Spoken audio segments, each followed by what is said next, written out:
Right. Hello. Hello. Hello. Hello. Hello. Welcome to episode 42 of Frithcast. 42. So, as promised last episode, we would like to start with meditations. The meditations of the Emperor Marcus Aurelius Antoninus. They're very simple. Indeed. Who says, Book 1, "From my grandfather Verus I learned to relish the beauty of manners and to restrain all anger. From the fame and character of my father obtained modesty and a manly deportment." Of course, I know all about that. I didn't like to say. "Of my mother I learned to be religious and liberal, and to guard not only against evil actions, but even against any evil intentions entering my thoughts." Oh, we're doomed. We are. "To content myself with a spare diet, far different from the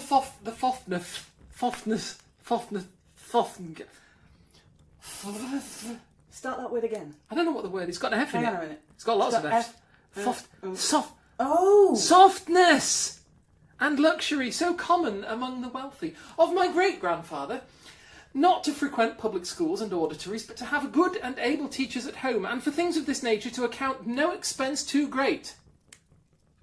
Which I suppose is easy to say if you're the emperor. Yeah, it's kind of... Although, he was a good emperor and lived in a cardboard box. He shunned the trappings and the frilleries. The frilleries. The frilleries of the imperial what's-it, and lived in a cardboard box. Might not have been a cardboard box as such, but it was kind of the Roman equivalent of a cardboard box. Yeah. Yeah? Okay. How about we do a Frithcast instead? Oh. I thought we were concentrating on Romans this week. For the next 17 episodes? Yeah, I think we decided we could do meditations in 17 episodes.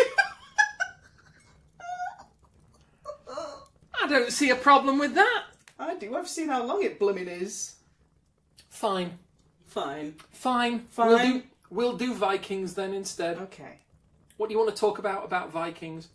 Well, I first thought we'd say welcome to Frithcast 42 and play some theme music. Welcome to Frithcast 42.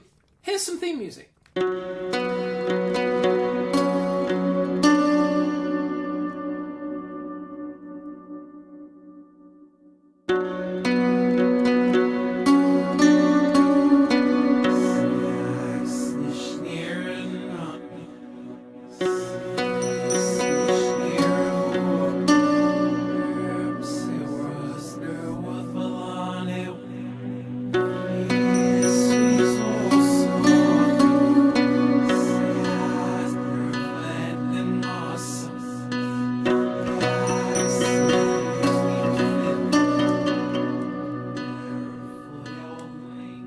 Did you enjoy it? I did. Good. I really enjoy that theme music. Yeah. I like it. It's good. It's kind of getting familiar now. Welcome to episode 42 of Frithcast. Hello. I'm Suzanne Martin. I'm a UK ambassador for TAC, which is the Asatru community. And I'm Kate of the same ilk, generally described as the coffee-powered druid. Coffee powered druid! Very coffee powered this afternoon. I have no real excuse for being involved in this apart from I live here. It's a pretty good reason. So, you know, as reasons go. Yeah, I like to help. Yeah. I like to help Doing out. a bit more than that, you know. I'm, It's pretty good. You know, get in the way, whatever. Welcome around the virtual campfire, which is Budge up. definitely not our kitchen. Budge up, budge up. Everybody, budge up, budge in. Hello to the lovely new listeners at the back. Hello to the regular listeners who've got a little bit closer over the last 41 episodes and they've had to get very close to episode 42. You know. I know. Don't mind a little bit of closeness Steady. here and there. Okay, fine enough. Steady. I know my limits. So do I. You'll have to excuse me, I've got coffee. I can tell you've got coffee. Okay, so I thought we'd have a chat about, given our depth of seriousness and deep philosophical... Profundity! Those, we definitely had profundity and abundance. Abundance. Yes. Abundance and profundology. We had that in the last episode. Profundamatics. Where we looked at the healing power of laughter. in Basically brief. an excuse to tell rubbish jokes. Which we did. with our full enthusiasm. So I thought we'd go a little bit more serious today and talk about something worthwhile. Well, worthwhile-ish, kind of. If you look at Old English, Anglo-Saxon literature, which I do regularly. I probably don't as much as I should, but I do occasionally do. If you look at that literature and you look at Old Norse literature, you'll see that they have a theme in common. They have an image, a shared image that they both use. So I thought we'd have a chat about that today and a little bit of an explore about this theme. And they both use the same theme, but they use it in slightly different ways. Okay. So the theme is one that's often used in descriptions of battles or in descriptions of conflict. Mm-hmm. And the theme has a very lovely grand title of The Beasts of Battle. The Beasts of Battle. And it generally refers to, you'll get a collection of 3 beasts, 3 animals, well, technically 2 birds and 1 animal, being used... Is it a cow? No. Is it battle cattle? Battle cattle. It is not battle cattle. Oh. I know. We'll get to the battle cattle, don't worry. Okay. This is 2 birds and a beastie that often get used in Old English descriptions of battles, of conflicts, and they also get used in the Old Norse sources as well. Okay. You've got a raven, an eagle and a wolf, and they will often be mentioned as that triad. Right. They will often be mentioned all together. Okay. In the Old English or Anglo-Saxon works, you've got 8 Old English poems, including Beowulf, which we've done. Mm-hmm. We have. Which we had a look at a long, long time ago. Fairly briefly. In about 11 minutes. But they use the Beasts of Battle theme, so they mention those 3, that triad, but they're mentioning them in the feasting on the dead after the battle. Yeah. Or they use them to foreshadow the fact that there's going to be a slaughter. Okay. It's not a battle with a war with even sides. It's going to be one side massacring the other. Asymmetric warfare. Asymmetric warfare, totally lopsided. The beasts win every time. Okay. So they use it as a foreshadow to the fact that one side is going to lose horribly, horribly badly. Mm-hmm. Or they use those 3 as a feast for feasting on the dead. They describe them as feasting on the dead after the battle has happened. So they use them as a very negative image, very negative connotations. If you've ever... Theme music does it in films. You'll get the ominous music. So if you look at the big Spielberg classic of Jaws... Yes. The theme music. That theme music. That theme music that is still being used now. Yeah. And you know what it is. Oh, you know it. You know it, and it's used as a foreshadowing device. Yeah. So, and when you've got the shark's eye view camera, the little shark with the GoPro going on, other camera things are available. Which, by the way, yeah, was a after the fact technique that they used. It was because they built a model shark and it looked so awfully unrealistic and not frightening that they were like, well, how do we do this film without a shark? And that was so the shark's eye view thing. Yeah, so you get a shark's eye view camera, yeah, and you combine it with that theme music. Oh yeah, and you get that little kind of prickle of fear goes down your spine. A frisson. The prickle of fear goes down your frisson. Yes, that's right, exactly. It does that because it's using... Never get a prickly frisson. Oh no, don't get a prickly frisson. Oh. It's not good. You can get cream. We're gonna get banned. Yeah, we probably are, but it'll be fun getting there. So that theme music in that film is used to foreshadow. Yeah. It's used to foreshadow the attack. So once you hear the music the first time and the attack happens, the next time you hear that music, you know what's going to happen. Pavlov's shark. Pavlov's shark, with his wee little GoPro, other cameras are available, is there, isn't it? It's there. That association is there. That music with that action. Dash cam. Yeah. See a shark. Dash. Yeah. That was bad. That was really bad. So the Anglo-Saxons are using the beasts of battle imagery that way. They're using it as either something bad is going to happen, ominous cue, ominous music. Yeah. So when you see the beasts of battle start turning up in an Anglo-Saxon poem, it's either because the battle's about to happen, so it's that foreshadowing music going on, or it's already happened and everybody's dead. Okay. And the beasts are there to feast on the corpses. All right. All three of them are known as scavenger animals. So the expectation when these guys turn up, Yes. these beasties, raven, eagle, wolf, Yeah. in Anglo-Saxon literature, Yeah. is that things are not going to go well.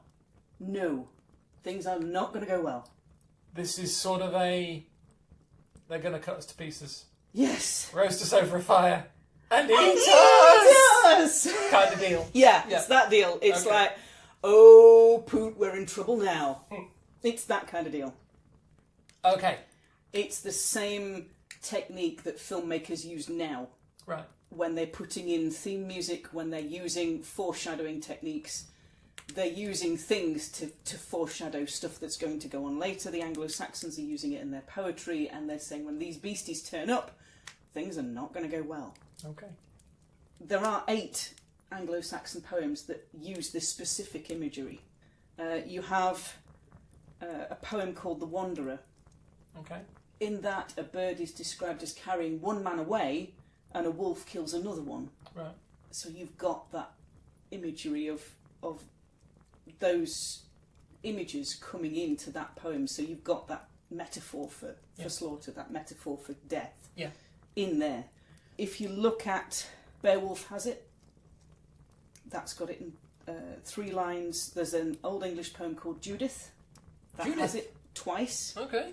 If you look at, there's an Old English poem, Exodus, which surprisingly, for an Anglo-Saxon piece of literature, deals with the Israelites fleeing the Egyptian army, the Exodus, that Exodus. Okay. But in there, the Egyptians are described in Anglo-Saxon as hoary sword wolves. All right. The beasts of battle are chasing the Israelites.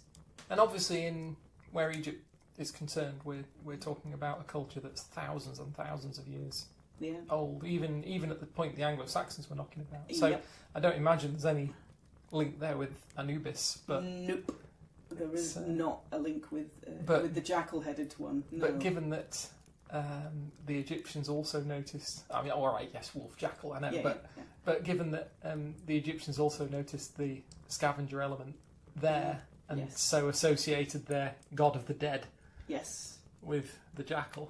Yeah. It's It's quite a strange one, because all of your Anglo-Saxon ones are commonly written by Christians, written by learned Christian monks. They're using this imagery and they're repeating it over copies of poems. So this imagery is not just localised to one monastery where they're churning out poems and they're doing copies of them. Yeah. It's all the way across. Now, bearing in mind that the Anglo-Saxons have a big oral storytelling culture, then that imagery, when you're telling a story and you're telling it out loud, you need to use shared cultural images and understandings to foreshadow what's going on. So those images would have been in oral storytelling, which means they would have been very widely understood, widely accepted, widely known of, that people would use them in their written work. Yeah. If you look at the poem The Battle of Maldon, that's a little bit more of an unusual one. Okay. It's surprisingly, for a poem called The Battle of Maldon, it's describing a battle that is held at Maldon. In Maldon, okay. It's Quelle Surprise. I mean, it's a good name. It's concise. It's descriptive. It's right there, short thing. It's describing a battle between the Anglo-Saxons and the Vikings. But it's written from the Anglo-Saxons' point of view. Right. And it's written, again, with this negative connotation. The ravens and the eagles circle the battlefield. So you've got that kind of that negative influence already coming into it. But wolves aren't mentioned. The ravens and eagles are. Yeah. But the wolves, where you would expect that triad of 3, you don't get the wolves mentioned in the same sentence. Okay. And they don't get mentioned as critters, as animals. They don't get mentioned anywhere in the poem. Not at all. Not at all. I thought you were gonna. I thought you were gonna say that the ravens and the eagles were like the sort of preamble kind of thing. Yeah, and no, they've all they got were the prelude to it, and then and then wolves came in after. Yeah. No, the wolves are referenced, but they're not. The poet does a very clever thing.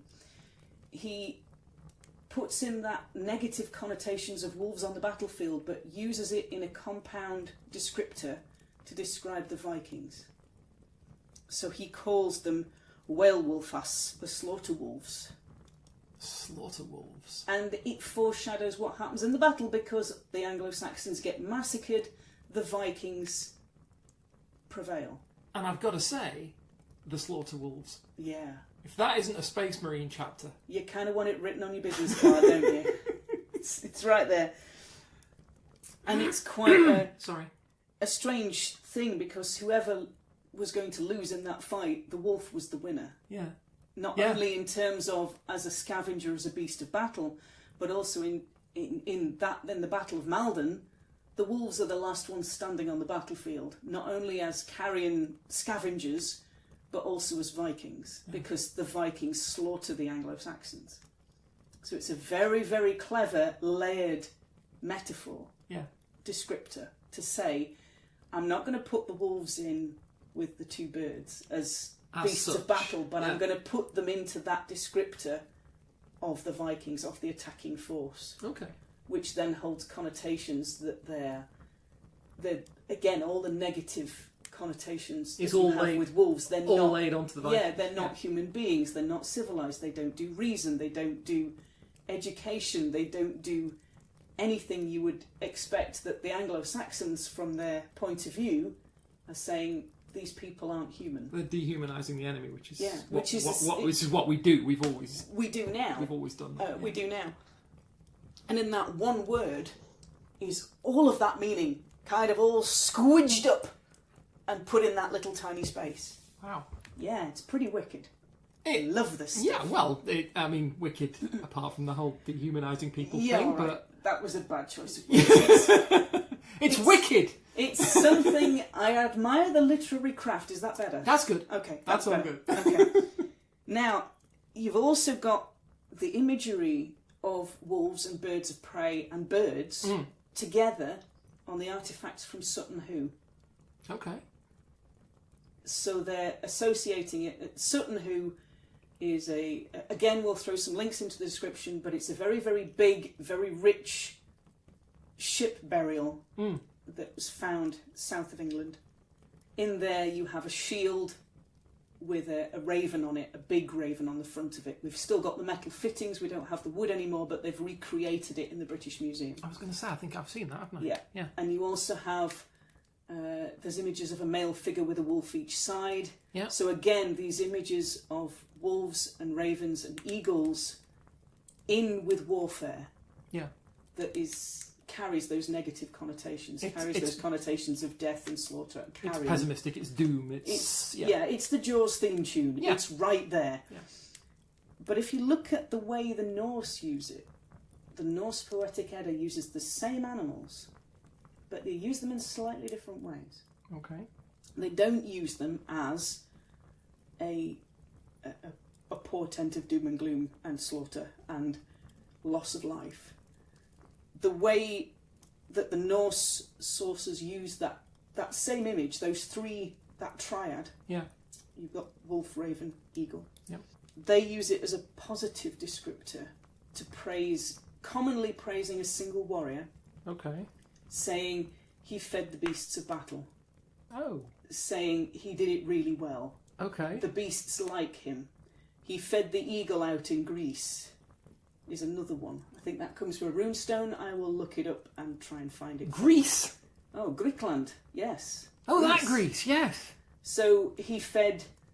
That Greece. That Greece, yes, that Greece. So you'll often get inscriptions or things inside Norse sources which say he fed the beasts of battle well. Okay. He was successful in battle. He did a good thing. He did a positive thing. So the beasts are very happy with him because he went out there and was considerate enough to provide them with a meal. So whereas the Anglo-Saxons are looking at these three animals, do birds count as animals? Yeah, well they're not. two birds They're and a not. critter, They're not yeah. vegetables or minerals. So yes, they do. So the Anglo-Saxon look at these animals as portents of doom. Yeah, Jaws theme tune. Jaws theme tune. When they show up, things are going to go bad. Yeah. The Norse think of themselves as going into battle alongside these creatures. Yes. Yeah. Okay. Or they'll call themselves. Sometimes you get descriptors of people in chainmail as wolf-shirted. So they're wearing a mail coat. I've heard of this because it reminds me, if I'm not leaping ahead. No, go ahead. Remind me what the Norse is for bear shirt. Bearsark. Mm-hmm. Or you can get wolf-shirted as well. But bearsark is something different. Oh, okay. This gets a little more fun when you look at... you've got those associations with this triad of critters. Yeah. You've also got the Raven Banner. That I've seen. Yes. Now, there's a very famous example of that on the Bayeux Tapestry. There's an even more famous one that you put on our tent at camp. I do. It's our personal Raven Banner. Yep. And it's right there. So the Raven Banner, it looks But we're going like to talk about the Bayeux Tapestry one. We are. Sorry, Chuck, we are. History. I know. So there's a very famous image of the Raven Banner on the Bayeux Tapestry. Mm-hmm. And the understanding is that if the raven is on your banner as you fly into battle and you can see it when you're going in, you will be victorious. If you look at your banner and the raven has gone, you will not be. Okay. So there's a very famous image of it on the Bayeux Tapestry. Mm-hmm. So as the two sides are meeting for battle, there's a raven banner in the imagery. Okay. And then later on, when the battle is lost, the banner is in that bottom, the little bottom section that runs underneath the main imagery, and there's no raven on it, and it's being trampled underfoot. Okay. So it signifies, again, it's this image signifier. Yeah. And so that was on the Saxon side? Yeah. Okay. So again, it's this kind of very complex use of exactly the same imagery in two completely different ways. Mm-hmm. These three animals, they have associations in the Norse culture. Okay. The ravens are easier. They're Hugin and Munin, Odin's ravens. Odin's, yeah. You also have Geri and Freki, his two wolves. Who's that? Geri and Freki. Okay. They're his two companion wolves. All right. And the eagle is the noblest of all, and Odin, or Woden, has associations with the eagle as the king of all the birds. He's the king of gods. So it has that association with nobility and with lordliness. Well, yes. As a Roman. Exactly so. You can well get behind the eagle part. Yeah, absolutely. So when you look at the descriptors for Ragnarok, just before the world's, in that sort of prelude period before the big battles happen, it's called the Wolf Age, the Age of Destruction. Ooh. It's the point where everything starts having those negative connotations. Yeah.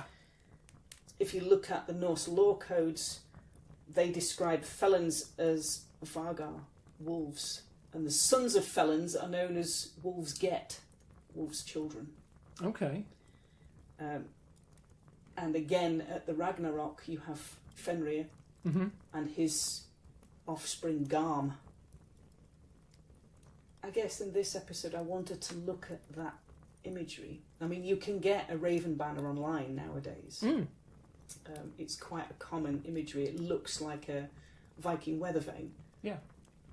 But commonly now that image is printed onto a rectangular flag rather than actually being a semicircular flag design. Yeah.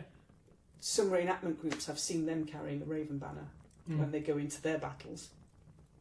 So it's when you look into the history of it, they are using precisely the same imagery, but you're not quite sure literary where it comes from. Okay. That religious association of Geri, Freki, Hugin and Mun comes after they start using it in their documentation. All right, okay. So it's quite a strange thing, but it's, I don't know, for me it kind of neatly illustrates how they're using, they're using exactly the same imagery, but they're using it as two different things. Yeah. For the Anglo-Saxons, it's the Jaws theme tune. Yeah. It's the foreshadowing of, uh-oh. It's your big kind of shrieking violins moment of, yeah. Things are about to go really, really badly, and you know it. Uh-huh. To the Norse, who are going, yes, and this is a positive thing, and this is a point for praise, and this is... They have it as like a triumphant piece of music with lots of... This is your 1812. 1812. This is the whole difference, but they're using the same thing to represent these two different ways of looking at it. It's fascinating, isn't it? To think, I mean, culturally, you know, how two different cultures that, I mean, in some ways are very, very similar. I mean, you've got linked, you know, you've got, I mean, obviously you've got the religious syncretism of having, you know, essentially the same gods, but perhaps recognised slightly differently with slightly different names and so forth. But by and large, their cosmology is fairly parallel. But in this, and yet you've almost got you know, in terms of they have these matching symbols, but very different sort of cultural understandings of them. Yeah, very different ways that they use them in the literature. So I figure that's probably all we've got time to have a look at today. We'll throw some links into the description as we usually do. Indeed.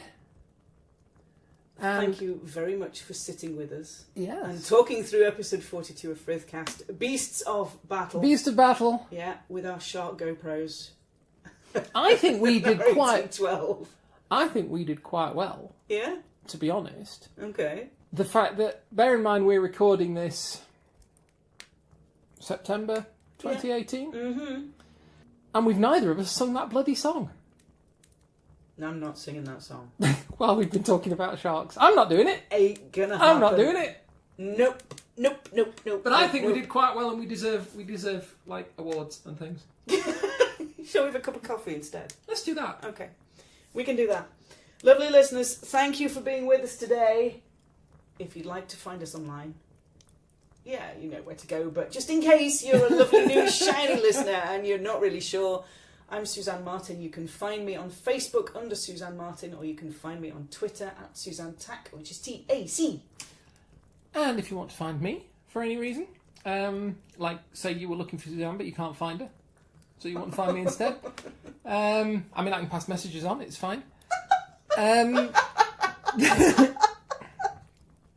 actually fairly rubbish at social media, but if you just go to my website at glassrain.net, that's glass as in window, rain as in weather, all one word, .net, and you can get in touch with me there. Fab. So we will talk to you all next time for episode 43. Are we telling them what it's going to be about, or do we not know yet? Surprise. And I don't know yet, but I'm working on it. I'm sorry, shut up. I should be keeping it. I should be keeping to the. No, of course we know. We've planned this for it's years. What's that word? Embargoed. It's embargoed. Embargoed. Yep, that's right. I can't even spell it, but it's that. That's right.